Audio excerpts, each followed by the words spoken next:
welcome to the Free Range Podcast. I'm your host, Mike Livermore. This episode is sponsored by the Program on Law, Communities, and the Environment at the University of Virginia School of Law. For today's episode, we're trying something different. This is the last recording of the first season of Free Range, and it's also the end of 2022. So I thought I'd try an experiment with a solo podcast. So no guest, just me talking for an hour or so. I'm not sure how much of an audience there's going to be for this, but I thought I would give it a go.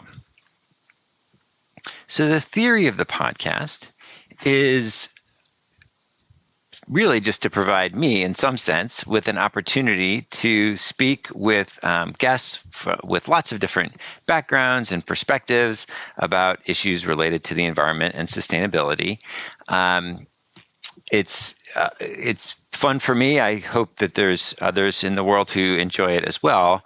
But it is interesting to consider why this is valuable. Why this is a valuable thing to do, if it is a valuable thing to do. This idea of kind of engaging across disciplinary boundaries. I could have a different podcast that in which I talk to other legal scholars or or even more specifically, just to other environmental law scholars. There's plenty of environmental law scholars out there. We have plenty to talk about. I can kind of stick within that disciplinary, those disciplinary boundaries and have certainly many productive conversations. So why this? Why this alternative approach of talking with economists and philosophers and religious studies professors and natural scientists and folks from all these different fields. Now, it's common to bemoan the intellectual silos that we find ourselves with in the academy, in the university, right? We do have disciplines and we have departments, and folks will say, well, because it's bad to be siloed into these departments. It's bad to be cut off, to have disciplinary boundaries. That sounds like a bad thing. It sounds like you don't be cut off from anybody, and being in a silo doesn't sound particularly beneficial or a great way of opening your mind and spreading your horizons. So there's that kind of intuitive way of thinking about the interdisciplinary thing and why you might want to engage. But we also need to kind of recognize that there are trade-offs involved. When you engage with folks across disciplinary boundaries, across disciplines, there's the potential for confusion. People don't necessarily have easy ways of talking to each other. One of the benefits of disciplines and operating within your discipline is that you develop a shared lingo, shared understandings. It's easier to have conversations. There's a background of assumed knowledge that you can work with, right? So you're not kind of starting from scratch in every conversation. And also, even at a higher level of abstraction, there's just a trade-off between being a generalist versus being a specialist. There's only so many hours in the day. My brain at least is I'm keenly aware of the finite nature of the amount of information that I can hold in my head, how much time it takes me to acquire information and to learn new things, and we just have to make that trade-off. You can't be a total generalist and be a specialist on absolutely everything. It's just literally impossible. You cannot have knowledge that is maximally broad and maximally deep. You just given the finite nature of our cognitive resources, you have to make a trade-off between these things. So nevertheless, I've kind of come to think of myself over time as a scholar who does really engage in interdisciplinary projects of different kinds. So I think it is worth dealing with some of these trade-offs. And as between being a generalist and being a specialist, I tilt more towards having more of a general approach, although I do recognize that comes with trade-offs in terms of my specialist knowledge that I might otherwise have acquired. It's a little easier for me, given my particular place in the university. At a law school, as a legal academic, it's kind of actually a natural fit to engage in some amount of interdisciplinary thinking or to take an interdisciplinary approach to questions. There's different ways of thinking about law schools. Certainly, law schools are professional schools. We prepare lawyers for legal practice and for going out in the world and doing their jobs. But in terms of how law schools are organized as an intellectual enterprise and, for the production of knowledge, what we share in the law faculty these days in the 21st century isn't so much a way of approaching questions or a discipline. It is more an object of study. What we're all interested in, or at least what we are professionally interested in our scholarship, is the law. But at a law school, again, at least at a U.S. law school in the beginning of the 21st century, although we share that common object of study, that common interest, we take very different methodological, disciplinary perspectives on that object of study. So there are folks here at the University of Virginia Law School who are economists. So they come at the question of law and legal institutions using the tools and asking the questions that are common in the economics discipline.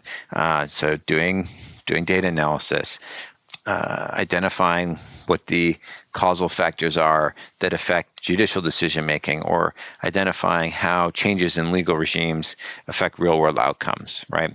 So those are economists. We have philosophers on the faculty here who think about the law normatively and consider questions like, what are the underlying normative principles that motivate anti-discrimination law? Or how do we think about, retribution in the criminal justice system?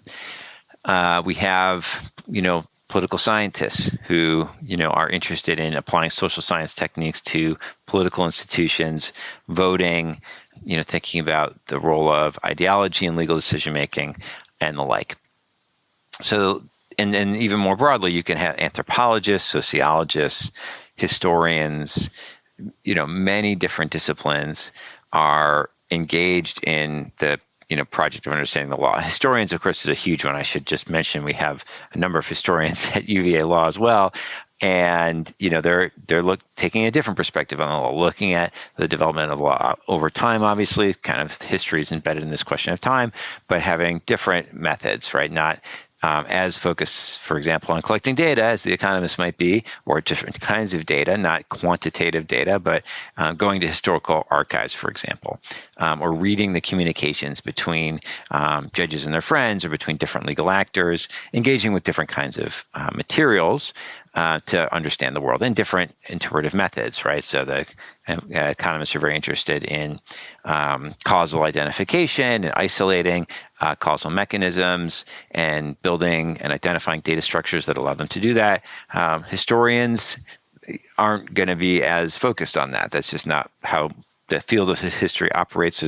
It would be very constraining for historians to be as obsessed with causal inferences economists are these days. And so, historians are engaged in a different interpretive task, staying close to their materials, but with a kind of different explanatory motivation. So in any case, being at a law school is very it's very natural for me to have a kind of interdisciplinary orientation. And I've taken that into my own work. I've, engaged with folks in the social sciences, with people in philosophy, with people in computer science and natural language processing, and lots of different projects. And so I've found it to be really fruitful, but it is, again, not necessarily for everybody, and it's worth considering, both why is it worthwhile to engage in interdisciplinary scholarship, or to just engage in an interdisciplinary way, and then how to do that? Are there ways that we can do that are more fruitful than others? And so that's what I thought I would talk a little bit about in this solo episode. Are questions around interdisciplinary scholarship, interdisciplinary engagement. Why do we do it? Why is it useful? How can we do it in a way that's productive? Just as a little note, I'm going to use the word interdisciplinary, but within the field, there's some different lingo that people favor and like for different reasons. So there are terms like transdisciplinary or cross-disciplinary, and I'm just going to use the term interdisciplinary as a catch-all for all of these. Notwithstanding, that might grate on some people, but just for the sake of simplicity, use the term interdisciplinary to be kind of a higher level category that these other terms fall into, and really just meaning all of the various ways that people might work with each other or engage across traditional disciplinary boundaries. Okay, so maybe to start with, it's worth providing a little bit of a defense of disciplines, academic disciplines, not a defensive discipline, self-discipline. Self-discipline might be great, but that's not what we're talking about here. We're talking about academic disciplines. So why do we have them? And for purposes today, what I'm kind of talk a little bit about is not the historical explanation for why we have the disciplines we do, or how the kind of current structure of the university came about. That's very interesting for historians of science and historians of the university. No doubt there's lots of interesting work on that. But what I'm thinking about is more how disciplines, what is a functional explanation for disciplines? What value do they have? What role do they play?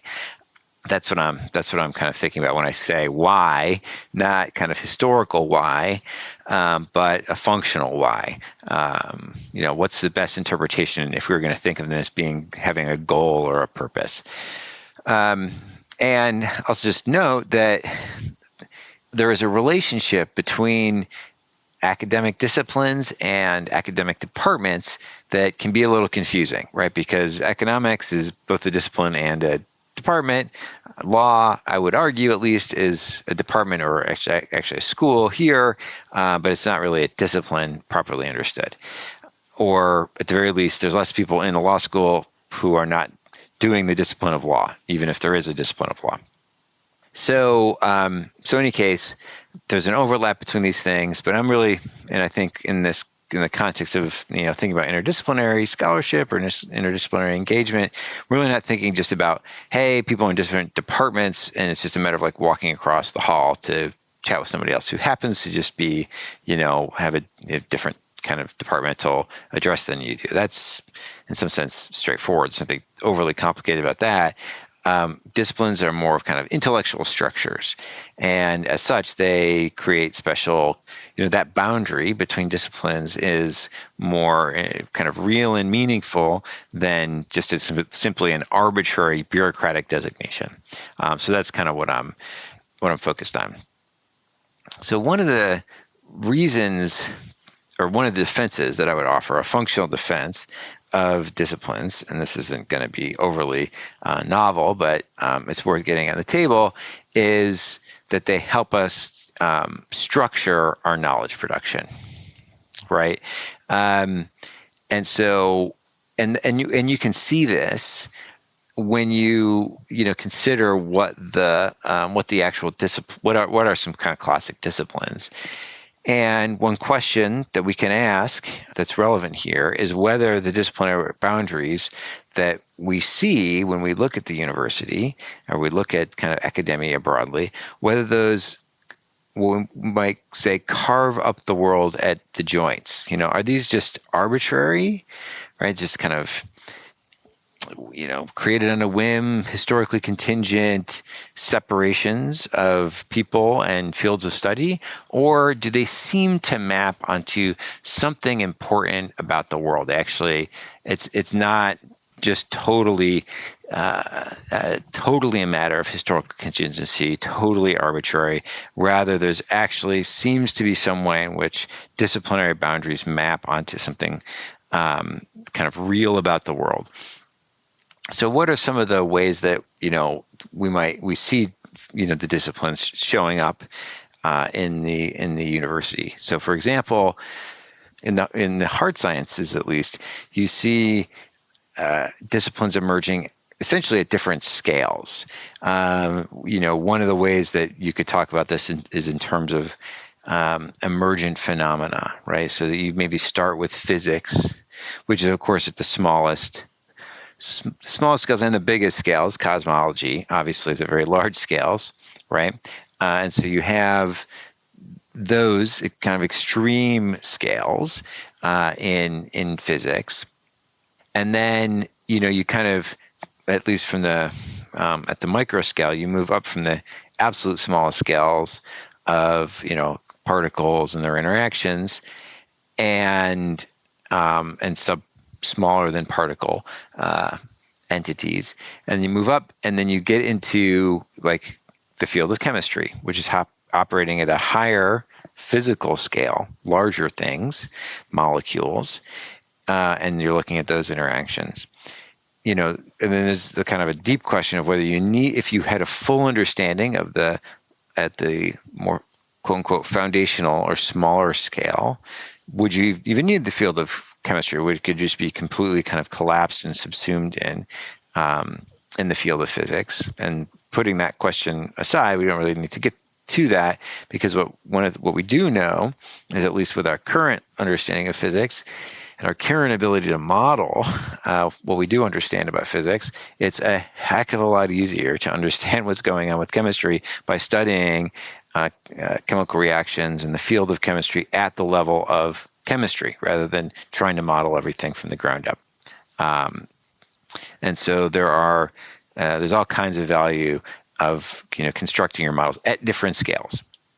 And then we can move up again to higher physical scales, thinking in terms of biology or ecological systems. And again, what we do in all of these, at each of these levels, is we add a scale for models, essentially, that we can say we're going to talk about cells, and we're going to talk about the functioning of cells, or the functioning of components of cells, and that's this kind of scale that we're going to talk about in a given field. And that's really useful, rather than trying to keep track of every photon and electron in a molecule, not just a molecule, in a cell, which would be like a huge number. And you're going to run the Schrodinger equation or something to try to understand something about these kind of cellular dynamics, or how proteins work, or whatever, in a particular cell or particular context. Or you're going to think about viruses and how they interact with the cell. It's like it would be so computationally complex to try to run that, mapping every subatomic particle. And so you don't do that. Instead, you construct entirely different models and entirely different scales to understand cells. And then, of course, if you think about an ecosystem, forget about it. Obviously, you're not going to map an ecosystem at the level of particle physics. And so not only are you buying like a much simplified version of the world, arguably, these models work because they're picking up on real phenomena that just exist at these different scales. We could call them emergent phenomena if we want. Obviously, the term emergent has, there's some different uses of that term, hard emergence versus soft emergence. So what I'm talking about here is really soft emergence, where hard emergence is things like, where it's kind of like impossible to understand system level dynamics based on a lower level kind of subsystem representation, and that there are system level phenomena that literally can't be modeled or understood. I'm not necessarily talking about that. Maybe for purposes of today, I'm just agnostic about that. Really, it's just that it is much, much, much easier to model the system at higher scales. It's just much less computationally complex. That there are macro scale phenomenon that you can capture and describe and model and predict and understand, don't require the finer grained representation at some lower scale. So that seems real. That's the point there. That doesn't seem just like an arbitrary historical contingency or some academic administrator in the Middle Ages made some decision, and we're all kind of stuck with it these days. This seems to represent real differences in the world. And of course, the carving line might be in some sense arbitrary. Maybe that's a little bit hard to know between, say, what we treat as physics and what we treat as chemistry, and what we treat as chemistry and what we treat as biology. And of course, these things shade into each other with, there's the field of biophysics where physicists or people trained in physics are applying, ideas out of their domain to biological systems, and there's organic chemistry and ideas out of physics like quantum mechanics are like totally integrated into the field of chemistry. So it's not like there's non-porous boundaries or that there's some kind of hard boundary, but there is utility in modeling the world at these different scales. There's intellectual utility. There's utility from the perspective of knowledge and complexity, reducing the complexity, computational complexity of your models. And so that's real. Now, the actual dividing lines, maybe there's some arbitrariness to that. And so this kind of goes to one possible, value of interdisciplinarity, interdisciplinary engagement is, in as much as those boundaries are at least somewhat arbitrary, it's good for them to be porous so that you can have this productive crossover where you can take tools that are developed in one domain and apply them in another domain, or you can build models at a mesoscale. Maybe you have a micro scale and a macro scale and you're interested in the mesoscale. And given the nature of the world, it may well be that we can select lots and lots and lots and lots of different scales to build our models. And so from an institutional perspective and from an organizational perspective, it might make sense to organize our disciplines in such a way that we have somewhat more fixed lines, but then allow for this engagement. And then we could also those boundaries could adapt over time as well as our tools get better, as our understanding of the world gets better. Nevertheless, again, the point here is that those disciplinary boundaries, at least within the hard sciences as I'm describing them, do seem to track something important about our world and how we come to understand our world in a very general way. And of course, we can think about something similar happening at within the social behavioral sciences, modeling individuals, thinking about kind of fields like psychology, cognitive science, and then, we can kind of start to think as in terms of aggregates, smaller aggregates, larger aggregates. We can think, fields like social psychology, thinking about how, human psychology is embedded in a social environment, fields like sociology or economics that are modeling, big groups. In a field like economics, we are the idea is to abstract away from a lot of the individual variation that happens, treat people in models as fairly simplified agents. Again, for modeling purposes, it's a heck of a lot easier to do that rather than try to capture an enormous amount of psychological richness in an economic model, which would essentially make the model unbelievably difficult to compute if you're going to have, a million or a billion agents interacting with each other. Very difficult to do. It's not clear what you would buy from that in terms of helping you address the questions that economists are interested in. So that's within the kind of the hard and the social sciences. And again, we have emergent phenomena. We have structuring inquiry at different levels of phenomenon that we might be interested in. Then, of course, the other kind of big divide in academic life is between the sciences and humanities. It's actually worth thinking about whether that tracks anything meaningful. So that's going to be very different, though, if it does, because we're not talking about scales, really, when we talk about the sciences versus the humanities. And another issue I think arises here is that humanities is itself maybe not a wonderful category, or at least not a wonderful category compared to the sciences, where there's a fair amount that holds sciences together, even if there's a lot of differences between physics and economics, like lots and lots of differences. That is true, but there's something that holds them together in a way that, say, anthropology, history, and philosophy of mind, say, don't have.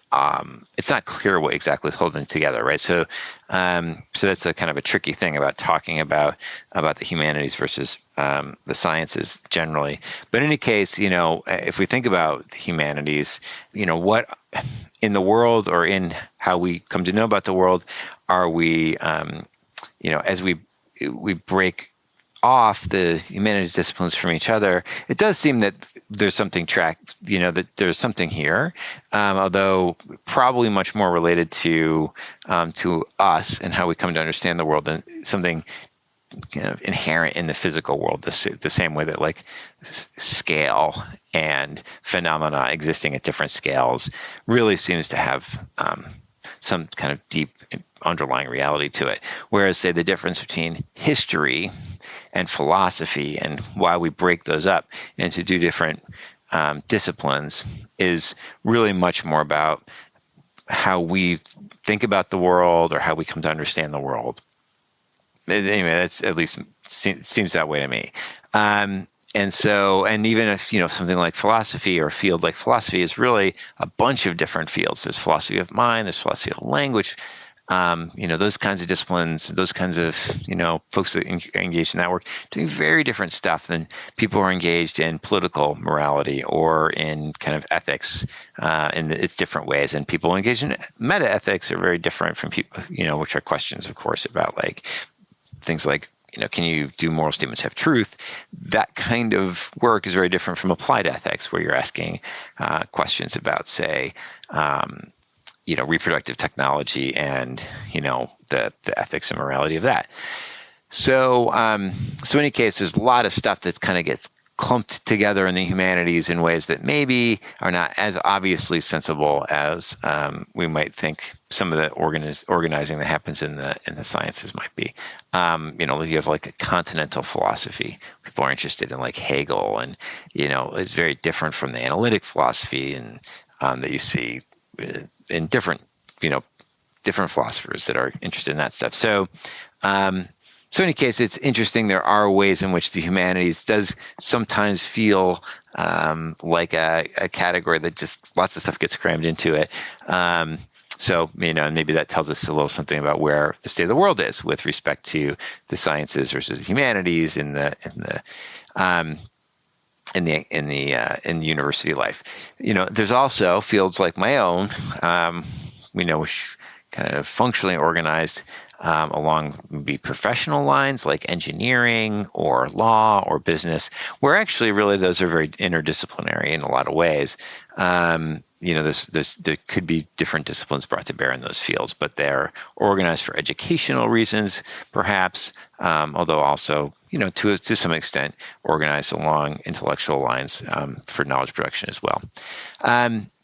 Now, just another kind of point that's worth considering here is a big, at least cultural distinction within different fields is quantitative versus qualitative disciplines. And so that's kind of one way of looking in a rough way at science versus humanities, as well as thinking, okay, well, the scientific disciplines are the quantitative disciplines and the humanistic disciplines are the qualitative disciplines. I'm not sure I'm particularly in love with that way of understanding the science-humanities distinction, in part because I'm actually not sure where math goes. Mathematics, I think there's a case to be made that mathematics is probably understood as a humanistic discipline rather than a scientific discipline, just because the mode of inquiry in mathematics is, this kind of pure logic, and is not really empirical. It's not about making theories and testing them against, the data from the world in the way that science is. So what holds scientific inquiry together, at least in my mind, is exactly that, is just the empirical nature of the project. And it's not clear that mathematics is operating in the same way. And so, there are similarities between a field like mathematics and a field like logic, which you would have in a philosophy department, or even, I think, fields like metaethics or theory of mind or philosophy of mind, again, which you would have more in a philosophy department. Now, of course, mathematics is very different from history or anthropology. But that's the thing about the humanities, is it is pretty diverse.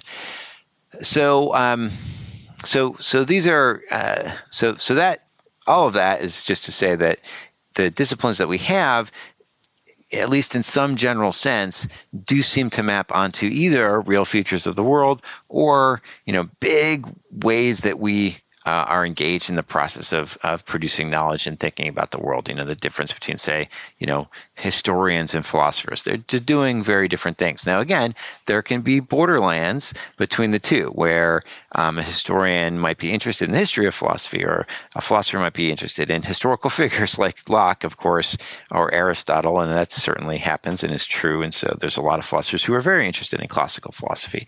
But the way that a philosopher approaches Aristotle is very different from the way that a historian is going to approach a figure like Aristotle, to the extent they care about a figure like Aristotle. But let's take a more recent group like the American pragmatists, John Dewey or William James. A historian is interested in the turn of the century or early 20th century philosophy. Philosophers are really going to be looking at those philosophers as embedded in their cultural context and how they're talking to each other, and maybe you want to read their letters, and that's just a different methodology than a philosopher who's going to really maybe look at the letters, but again, they're not trying to understand how these people are relating to each other on a personal level, or that kind of thing. For the most part, what they're interested in is their distilled ideas, you might say. They're trying to distill out their ideas and then evaluate them according to kind of principles of reasoning and logic and that kind of thing. Just a very different exercise. So when I think about disciplines, now all that having been said, when I think about disciplines as ways of structuring inquiry, and this is, again, all in the service of a defense of disciplines, and at least as a starting place, is that there are some things that matter that help us organize our inquiries. And some of these things that matter are like the object of study. What are we studying? We're interested in the law. We're interested in cells. We're interested in market interactions and commerce, right? Whatever it is, we have some things that we're studying. Or we're interested in ethics. We're interested in classical Greece and what happened in classical Greece, right? We're interested in the Riemann conjecture. These are things that organize that we're going to spend our time thinking about. Okay, so those are objects of study, and then there are questions that we're going to ask about the object of study, right? So I'll just take law as an example because I'm familiar with the area. So we can ask things like, is the are the decisions of the U.S. Supreme Court on free speech justified on the basis of prior decision making, right? Prior judicial opinions. That would be a very kind of legal doctrinal approach. And to the extent that there is a method to law and legal analysis, you can answer that question internal to law. Just the norms of how one does legal analysis. Or we can ask a question like, how has the change in presidents or the change in politics affected the court's jurisprudence? Be more of a social science or historical kind of question. Or we could ask, is the courts, or the way that we've structured speech protections in the United States kind of consistent with a good society, or with democratic norms, or with norms of personal liberty, or whatever, right? That would be kind of your philosophical normative way of asking these questions. So we can have an object of study, and we can have different questions that we might ask, and then we have methods for addressing those questions. Right? How do we actually, once we've asked a question, is the free speech jurisprudence of the court consistent with a liberal democracy, right? Or with you can see human flourishing general. It's very general, but is it consistent with human well-being, right? Does it maximize aggregate welfare? That'd be another way to ask that question within a consequentialist moral framework. And so then, again, we can kind of have ways of answering those questions. Or if we're going to ask a social science question, how has the court's free speech, affected, say, religiosity. Let's just imagine we could study something. It's very hard to study that stuff, but you can ask that question, and you would, as a social scientist, you would, at least in principle, have a sense of how you might try to get at the answer to that question, right? Maybe there's somehow you could, let's just say hypothetically, you had, instead of the Supreme Court's jurisprudence, that's really hard to study. You could study state level jurisprudence, and some states adopt different free speech norms than others, or maybe it happens in different circuits at different times. And then you could, and it's kind of random, maybe, because judges are assigned randomly to panels. And so you could try to look at kind of differences in how the judges are assigned to cases. Then, that's a little bit of a randomized process. And then you use that randomization, and just the same way you do in a randomized controlled trial for like a drug or a vaccine or something like that. When you have a randomized treatment here, some specific decision on First Amendment rights, and then you say, okay, there's a treated group and a non-treated group, and then try to look at differences in some outcome that you're interested in, like religiosity. Now, that isn't like a study that anybody would actually do. It would be too complicated and you're way unlikely to find effects. But but in principle, you can ask the question and you would have a method to get an answer. You have different types of methods, probably more than one, actually.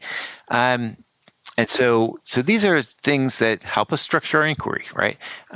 We have an object of study, we have questions that we want to ask, and we have methods for addressing those questions.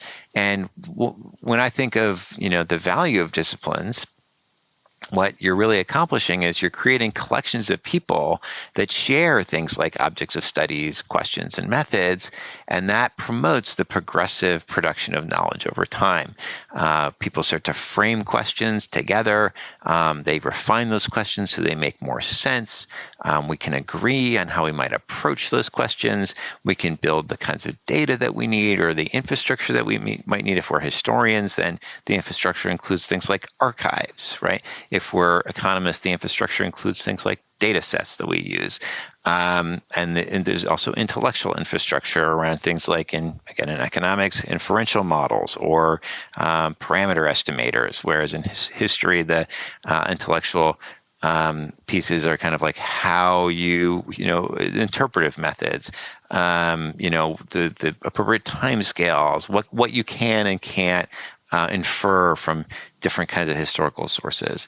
And so we build the physical infrastructure, we build the intellectual infrastructure that allows us to actually answer the questions that we've generated in the field, refine, generate more questions, and progressively produce knowledge over time.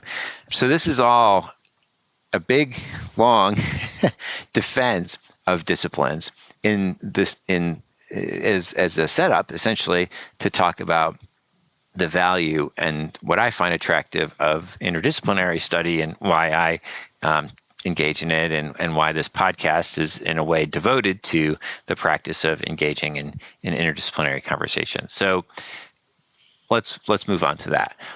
What is the value? And I kind of think there's a practical level value, and then there's a higher meta value. So at the practical perspective, we could think of overlaps and lacunas, right? So overlaps where fields are looking at the same thing, maybe through slightly different lenses, and then there's going to be areas that are missed by fields. And interdisciplinary engagement can help with both of those. So I mentioned earlier, just in the context of chemistry and physics and biology, really classic, ways of carving up the world. There's really, the world is kind of a continuum. There's different, different scales and different where we can observe phenomenon. And so, and any given boundary might be arbitrary. And so there might be kind of a missing zone in between fields where it's actually useful to model things at that scale. And so that just if there is a gap like that, then it's only going to be through interdisciplinary engagement that you're going to identify that gap and then maybe engage in productive knowledge production in that gap. And so, just to give some example. And then there can also be overlaps, right, where you have you're interested in something, but your field only kind of takes a part of the picture, and you really need to build a group of people that have like a different lens or a different knowledge base or expertise in order to have a more complete picture of the phenomena that you're interested in.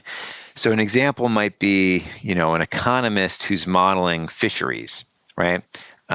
Maybe the economist is interested in how people respond to changes in property rights regimes. And, there's some different fisheries, and there's been changes in property rights regimes in those fisheries over time. And so that creates a nice context for the economist to study, these changes.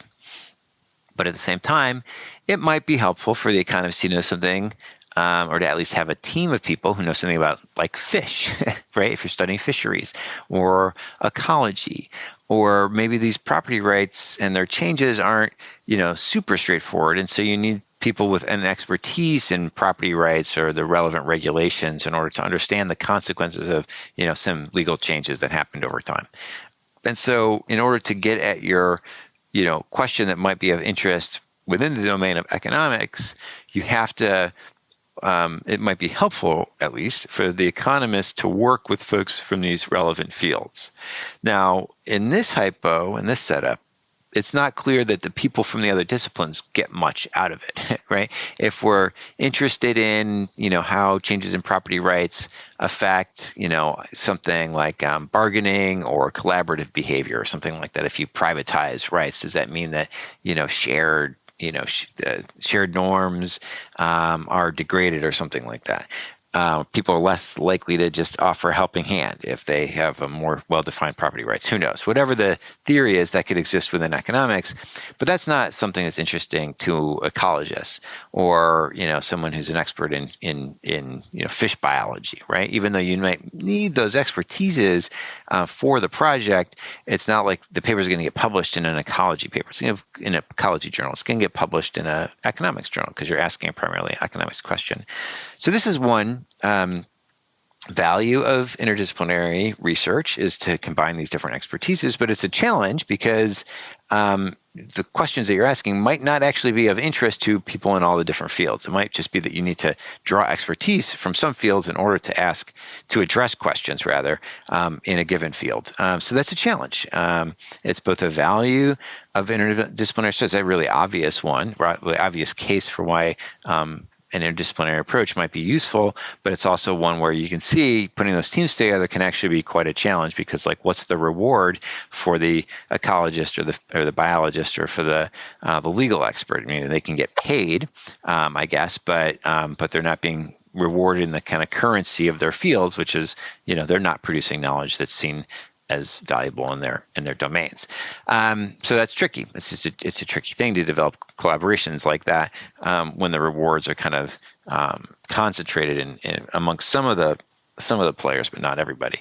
That having been said, with the same project, you could, in principle, if it was the right project, it could be of interest to people in all of the fields. Maybe the ecologist is also interested in the effects of fishery practices on some of these ecosystems, either the fish themselves or their prey or whatever.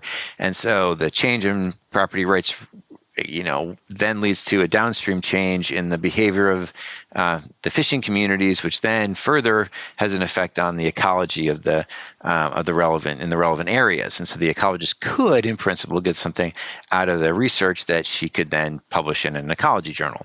But that requires a very, very special kind of, it's like lightning in a bottle kind of project, where the team that you pull together, there are rewards that operate for each of the components, everybody that's in there. Our legal expert could then write a paper that's about those legal changes or whatever.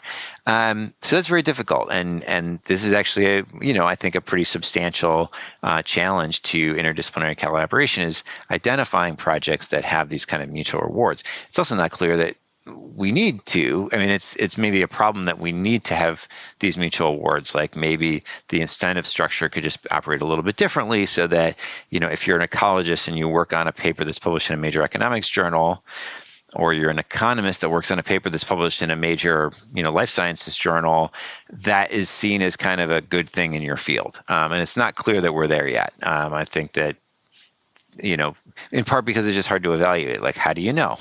And what was the economist's contribution? Was it just, again, there's a reason why it's not evaluated as much, because, here with our little toy example, the economist there might be something really interesting in this context to learn about, how people respond to changes in property rights. And there might not be anything interesting to learn from an ecology perspective. It might just be that, having an ecologist on the team is useful and maybe even vital for the production of this economics knowledge. But the level of ecologist that you have doesn't have to be. It could be someone with an undergraduate in ecology or a basic understanding of ecology. It doesn't have to be like a brilliant research scholar, right? Because in a sense, they're not doing ecology research. But, again, that's tricky because a lot of times you're trying to work with graduate students. And if an ecology graduate student is going to be on this project, that graduate student is going to want to see an ecology paper. And if that ecology graduate student is then on the job market looking for a job and is being evaluated and their name is on an economics paper, that's not going to necessarily count for very much, and maybe it shouldn't count for very much because it's doesn't communicate their ability to actually carry out ecology research. So this is just to say it's actually very tricky. I mean, we can kind of bemoan the incentive structure that exists and say, it's bad for interdisciplinary collaboration, but there are reasons why some of these things are the way they are. Okay, so then, just to even kind of make this slightly more complicated, we could say, what about a historian? Could we bring in a historian into our research team? And sometimes, there are actually real incentives to that kind of thing, like the NSF, if you're writing a grant, or whoever you're writing a grant to, if you, put a historian in the team, and then you can say, this is super interdisciplinary, look at how great this is. There's at least some areas of the NSF where that kind of thing would be really favorably, might anyway, lead to a more favorable disposition towards your grant. But then the question is, like, what's your historian doing? Now, it could be that your historian is offering value to the project, and there could be something really, really interesting in a broader engagement with the history. Like, you of course have to ask who this historian is and what his or her expertise is, but maybe, the person knows about, the fishing communities that you're studying, and, knows about how they came to have the property rights arrangements that they do, knows about stories of displacement for how the communities that are there displaced others, or how the people that were there fled from, other, due to other kind of historical contingencies. Just the whole contingent nature of the system, that it's endogenous in some way to lots and lots of other features of the world. And that can be very interesting, but it's also very, very different. It's not clear how it interacts with the purposes of our imagined project, right? Which, at least its initiation, was about coming to a more abstract understanding of the interaction of, say, property rights and some kind of behavior, say collaborative behavior. If that's what is the motivating force behind the project, then it could very well be that all this historical information is besides the point of this particular project, which doesn't mean it's not interesting, doesn't mean it's not worth knowing, doesn't mean it's not worth the historical research on those questions, but it's not clear what you get out of the aggregation of these projects. There's also other difficulties, like the timescales involved. A historian who's interested in, questions about, some set of fishing communities, for example, is going to be publishing in entirely different ways. Maybe, it would be part of a broader book project on, coastal, Americans living in the, whatever the early 20th century, right? And so, given the publication timelines and the length of the projects, and all of that creates complications for people interacting with each other and trying to build a collaborative research team. So, in any case, this is just to say that the little hypo is a illustration of both the potential value of interdisciplinary collaboration is why it's almost like necessary in some cases to draw expertise from different areas to get at a research question, but also also the difficulty of doing it and some of the challenges. There are lots of other areas that you could think of. I mean, tons. Just an extraordinarily large number of areas where interdisciplinary collaborations are being done or could be done. Just to give another example, where just so I don't create the impression that humanities and sciences can't work together, humanists and scientists in a productive way, a bunch of research was done on deliberation by folks in the behavioral sciences that was motivated in part by work that was being done in political morality, political theory in the field of deliberative democracy. So there was a whole flourishing of literature on normative theories of democracy in like the 90s, in particular, dealing with kind of arguing in favor of a deliberative model of democracy, sometimes civic republican model of democracy. Basically, the idea is that prior to that, we had a very thin conception of democracy that was really about voting and aggregating preferences. And actually, a thicker conception of democracy would involve how we come to our preferences and how we come to hold the views that we hold about how best to live together in society. And so we should fold in a notion of that preference formation, deliberation, public discourse process into our theory of democracy. And in part out of that, are motivated certainly by that line of work and writing in political morality, political philosophy, social scientists became more interested in questions about how groups deliberate with each other, and research teams, collaborations between philosophers and political theorists and social scientists, political scientists, social psychologists, and the like. There's a whole research field emerged on this question of deliberation and group deliberation, group dynamics, the outputs of which were actually really deflating for deliberative democracy as a theory, because it basically turns out when people deliberate, they tend to polarize, or their views become more extreme. If they're with members of the same group, they become more extreme. Deliberation and participation seem to be at loggerheads with each other, whereas the more people are exposed to ideas that are different from theirs, the less likely they are to want to engage in politics. And so it's like the people who get engaged are the ones who are in their bubbles and never have to engage with people who have different views with them, and then they get really polarized and motivated to engage in politics. So there's this trade-off between deliberation of the kind that we would want, right, which would involve engagement with people who have different political views than you do, and participation, right? So in any case, it's a tricky story, and again, was a little deflationary for some of the most enthusiastic proponents of deliberative democracy as a normative model, but nevertheless very useful and a really nice example of humanities collaboration that was interesting for both. It was interesting for the humanists because, this political morality in part had an empirical component to it about what would happen in the world when people deliberate. That was definitely part of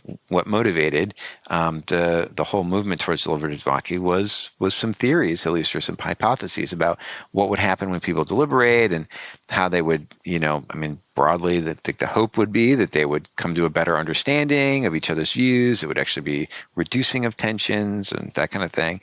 And then you have the empirical question of whether that's actually true, and fields, social behavioral scientists, folks in those domains can help answer some of those questions. And so it's super productive for both the philosophical discourse and just within the behavioral social sciences, the question about group dynamics and deliberation was really motivated out of the humanities and the ethical and moral arguments being made there. So provided them with a set of questions, and there was an empirical component to it, and then they could use their tools on it. So that was a really interesting example of interdisciplinary collaboration. Okay, so I'm going to wrap up because it's been if you're still with me at this point, I appreciate your sustained concentration and willingness to stick me with us through this conversation. I'm just going to end with some thoughts both on what helps make interdisciplinary collaboration work, and some final comments on what I think some motivations for it are, besides the kind of practical ones that I've been talking about a little bit. So in terms of things that work, obviously, maybe I'm not going to dwell too much on this. It's obviously things like respect for each other's disciplines and taking the time to actually understand what motivates people. I think that the framework of understanding, at least at a high level of generality in another field, what is the object of study that they're interested in? What are some of the questions that motivate them? How do they go about answering those questions? And really having a sense of that for the different disciplines that you're interacting with can be very helpful and can help frame interdisciplinary projects so that they're successful, knowing the difference between normative and empirical questions, knowing that either the empirical predicates to your normative inquiries, if you're in a normative discipline, or the normative predicates to your empirical inquiries, if you're in an empirical discipline, is something, again, that can be really helpful and can help open up areas for cross-disciplinary collaboration. The final thing I'll just kind of point I wanted to make is that one of the kind of motivations for me personally, and I think for others who are engaged in interdisciplinary engagement of various kinds, is just it helps to facilitate the understanding and appreciation of the incredible accomplishment of people engaged in intellectual life, in scientific inquiry, in humanistic inquiry, in philosophy, in history, and in the hard sciences and the social sciences. That this is just an incredible collective project that has had just huge successes.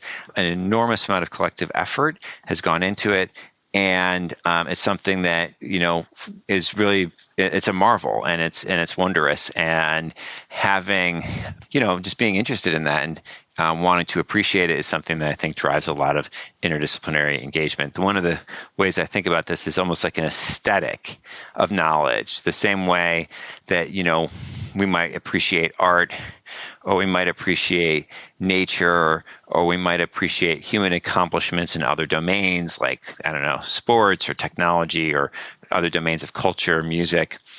We can also appreciate the accomplishments of science and mathematics and philosophy and all of the different intellectual disciplines that are engaged in knowledge production. And to have that aesthetic, to be able to engage in that appreciation, we need to understand what the questions are, why they're hard to answer, why they're interesting, and why answering them or getting at them is such an incredible accomplishment. And when you have that underlying knowledge, that provides you with the capacity to engage in this aesthetic appreciation of just really marveling at that tremendous, collective accomplishment. And this just really this adds to our experience of the world. The reality is life is difficult. I'm not sure it's more difficult now than it was in the past, but there's the first noble truth of Buddhism is life is suffering, right? And that idea has been with us for thousands of years, and there's still some truth to that, or at least arguably today. And but that doesn't mean that we can't see what is beautiful around us, and that's the nature of aesthetic appreciation. And there's some way in which we can all be part of the human project of curiosity and learning. And we just have that capacity when we come into the world.